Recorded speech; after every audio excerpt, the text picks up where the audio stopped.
All right, guitar lesson number 2. This, again, this is for basics, basic beginners. When you're just getting started, you need to know a few things, okay? Probably one of the more boring things is tuning, but it's one of the most important things. So you need to know that you tune into, it's called 440 hertz. I just refer to it as E because that's the note that you're going to hear when you're tuning to E. So the notes are E, A, D, G, B, E. E, A, D, G, B, E. Now if you're tuning by ear, it's really, really hard to get 440 by ear. You have to start with either a pitchfork, tuning fork, a tuning fork, or maybe a key on a keyboard to get the E. Now, obviously what you can do is you can download an app, which is what I've done. I've got a little tuner pedal. It's an imitation or copy of an actual pedal I have. It's the Boss Chromatic Tuner. It works great. You just pluck your string, and I'm probably a little bit off there, but let's see here. I'll tune up a little bit, get me to 440. Now my top strings in 440 E. Now to be able to tune by ear, what you do is you put your finger on the 5th fret, and you want to make sure that the note rings out. And how to do that is you don't put your finger at the top of the fret. You don't put it way up here. You put it down toward right there, almost right on the fret. It's just a little bit on the other side, and you'll hear the note. If you don't, you put it there, you get that. You put it right here, you hear the note, okay? So I pluck the 5th fret, 6th string, and I pluck the next string. And here it's a little off, so I'm going to tune it up. And I check with the chord, and then I go to the next one, 5th fret, 5th string.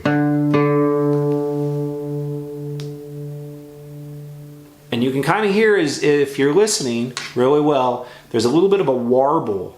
And when you finally get it to the right pitch, that warble, it evens out. So it's like, and then you hear that note. Okay, then go to the 4th string, 4th fret.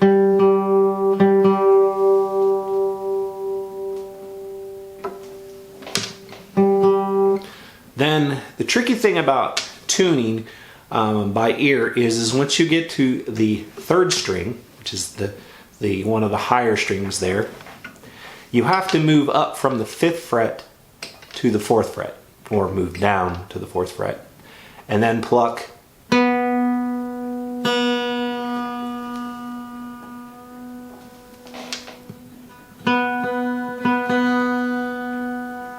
pretty close, and then you have to go back up to the 5th fret,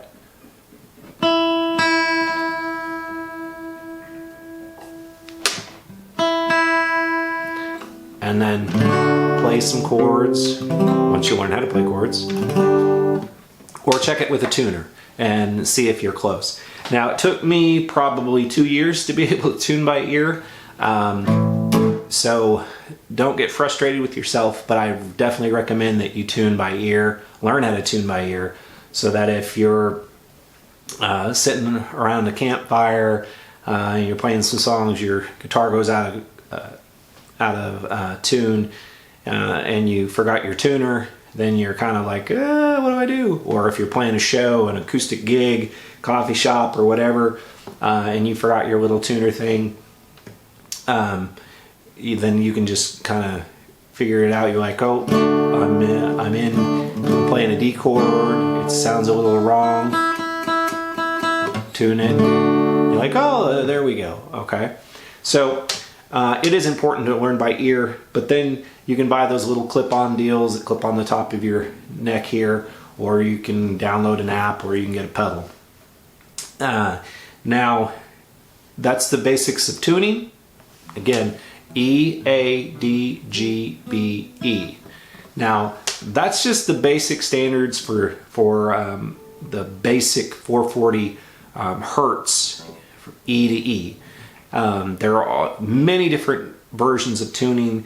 You can tune to D standard. You can tune to half step down, which is like E flat. You can do open tunings. If you play slide guitar, a lot of times they do open G tunings.